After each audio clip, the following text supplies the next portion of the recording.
Patriot channel. Today we're going to take another look at the Diamondback DB9. This is a very light, small, compact gun. In fact, it's the lightest 9mm on the market today. It's also the thinnest. One of the thinnest guns you'll see in a 9mm that has a capacity of 7 rounds. It'll hold 6 in the magazine with 1 in the chamber for a total of 7 rounds. Now you are limited on what kind of ammo you can put in this gun. You cannot put any plus P ammo in it, nor can you put any ammo above 124 grains. So you need to keep that in mind. If you put plus P ammo in this gun, it voids the warranty, and it could be catastrophic to the person shooting it as well, because the gun could blow apart. So you need to make sure you adhere to that and make sure that you listen to the manual when it comes to the ammo. Now, the first time I looked at this was back in 2011, and what problems we had with it then was the assembly pins would start backing out.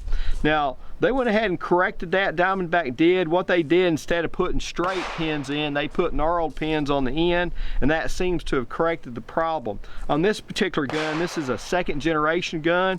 They have made some improvements. A couple of the improvements that they made, for example, is they now have 3 pins at the front right here on the trigger.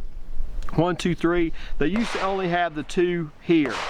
So you have an additional pin, assembly pin. You also have a pin back here in the back. Another thing that they have done is they have extended the ejector.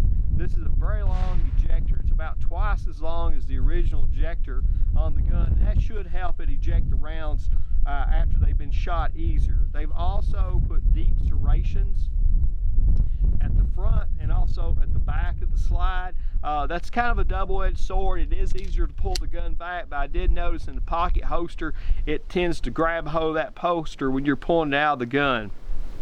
Sights are pretty much the same. 3-dot sight system. You've got just the front post is milled into the slide, and you have 2 dots back here that are very small. And this is for close-up work. This isn't for long-distance shooting.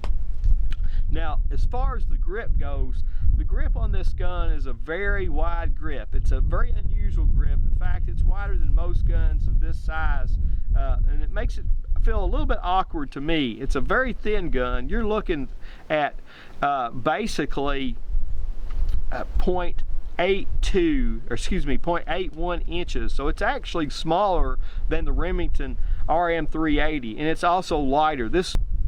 It also has one of the best triggers on it.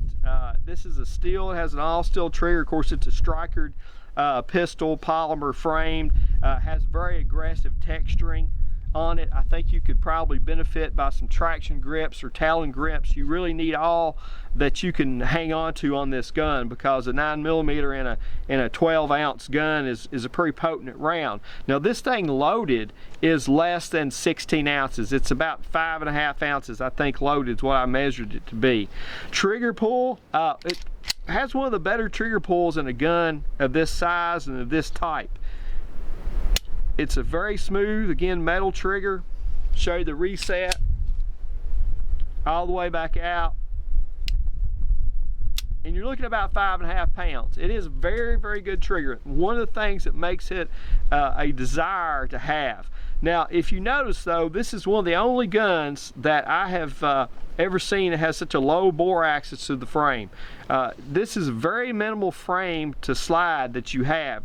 And what can happen is that slide can come back and catch your hand and give you slide bite. This is the only gun that I ever had that's given me slide bite and has actually cut the back of my hand. And it's just because it is so small. And I'll show you a comparison here in a minute to the Remington RM380, and it just is designed a little bit different. You give me that Remington RM over there.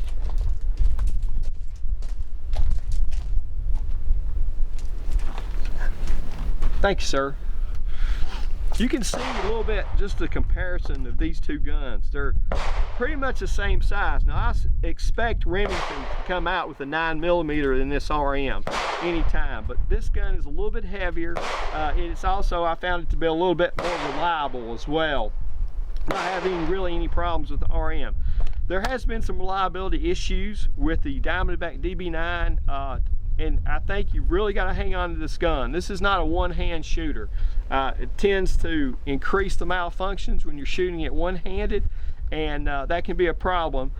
Most likely this is a gun you're going to shoot two-handed anyway, but I've had some problems shooting it two-handed, but that may be me just not having enough strength to hang on to it. But it has been somewhat problematic. My previous model I had no issues out of that once it was sent back to the factory, and I may send this one back to the factory as well. But overall, if you're looking at a pocket pistol, it certainly fits in that category. It's the size of most 380s, it's light, and you can actually carry a 9mm round as a pocket pistol gun. The only other 9mm that I know that you can do that with really is probably the CM9 or PM9. They're a little thicker and a little heavier though. They weigh in about 17 ounces. So let's go ahead and shoot it a few times and come back and see if we can draw some conclusions in regards to how easy it is to shoot as well as its reliability. Okay, back here at 21 feet, going to shoot the Diamondback DB9 for accuracy. It does have a very good trigger on it, and it is a handful, so let's see what can happen here with this accuracy.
Okay, here we're going to shoot some defensive rounds, hollow point. These are Federal Hydra Shock, I believe is what they are.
All right, after the range shooting with the Diamondback DB9, one thing about it, it's a two-handed gun. Very difficult to shoot one-handed, at least for me. I never could really get it to shoot good one-handed without having some kind of malfunction. And that's dominant or non-dominant hand. Now, there were some malfunctions with two-handed shooting. I think that has a lot to do with the grip. It seems like the faster you shoot the gun, the less malfunctions you have. And you know, the stronger you hold on to it, less likely you're going to have a malfunction too. Also, Diamondback says there's a 100 round break-in period for this gun, and I've got right around 200 rounds in it. As we shot more toward the end, we had less and less malfunctions out of the gun, shooting it fast or slow. Also too, I think it's probably could be very ammunition sensitive, so you want to make sure that you check the ammo that you're going to carry in this gun before you do it. Now again, this gun's not for everybody. The recoil is pretty hard on it. It's not something that you want to just take to the range and shoot 100 times. And you know, it's just a lightweight pocket carry gun, and it's for up close work. It's not for something that you want to shoot long distance or take to the range for fun. But it is something that you should consider. It's probably not going to be a carry for me in the event that I do have to shoot it one-handed. It's not reliable for me, so I'm not going to carry the pistol. I may send it back to Diamondback, let them maybe work on a little bit, see if I can get to where I can shoot it one-handed without malfunctions. But probably that has more to do with my ability to hang on to this small grip of a frame than anything, because two-handed, holding it tight, had much less problems with any kind of malfunction, and again, shooting it fast. The gun is, again, it comes with one magazine, 6-round magazine. You do, on the magazine release, it is kind of molded outward away from that, so if you carry it in your pocket, that's not going to drop out, but it's also very difficult to drop the magazine out. So that's another consideration. It's not going to be a fast magazine change gun. Breaks down very easy, just like a Glock. And you know, really, look on the inside of it, I thought the feeding ramp was polished very well. Despite the number of problems I've had with it today, you know, the feeding ramp was very smooth. I don't know that they could polish that much more, but I'm not a gunsmith, so again, might send the gun back, let them take a look at it based on the number of malfunctions I've had. Shooting white Winchester, white box Winchester rounds, 115 full metal jacket, I had problem after problem. It didn't matter whether or not I was shooting it one-handed or two-handed. Every kind of malfunction that you could think of: double feed, stovepipes, failure to chamber a round after you fired a round, just a lot of different problems. But again, as the day has gone on and we've shot more and more rounds through it, the problems have become less, but still you have the problem shooting it one-handed. Just, it's not going to work for me. So just throwing that out there for you. If you've had a good experience with the Diamondback DB9 or otherwise, leave us a note in the comment and let us know. So with that being said, this is the Firearm Patriot. Till next time, God bless America.